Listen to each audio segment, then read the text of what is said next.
Rapport iddettaljat ippubblikat mill-Gazzetta illum ħabbar kif kien taħt it-tmexxija tal-kap attwali tal-Partit Nazzjonalista Bernard Grech li d-dejn tal-Partit Nazzjonalista l-aktar li spar għal fuq fi żmien qasir.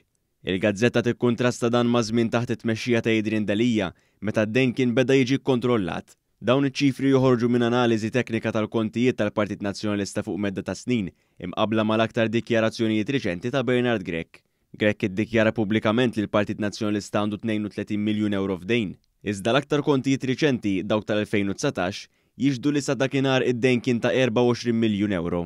Dan ifisser li f'sentejn id-dejn sploda bi 8 miljun euro, bl-illum tgħid fil-faċċata tagħha li sorsi fil-Partit Nazzjonalista qed isostnu li Grech għandu jkun aktar trasparenti. Il-kontijiet jikkonfermaw dak li kien qal il-Viċi Kap Robert Arrigo pubblikament meta kien sostna li d-dejn kien beda jiġi kkontrollat. Jirriżulta li wara li Grech ħadd mexxija tal-Partit Nazzjonalista, Arrigo reġa' beda jingħata l-ġenb. Wara li tilef l-elezzjoni, Bernard Grech ħareġ jgħid li l-Partit Nazzjonalista għandu problemi finanzjarji kbar u jrid jieħu l-passi immedjati. Din id-dikjarazzjoni ġabet rabja kbira fost attivisti magħrufa, anke minħabba l-mod kif Grech impjega diversi persuni qrib tiegħu għax dejjem qal li jrid jaħdem bil-position of trust biex jagħtuh ir-riżultati. Fost dawn kien hemm Ray Bezzina u Chris Pereġin li flimkien ma' persuni oħra taw lil Grech l-ar riżultati elettorali fl-istorja.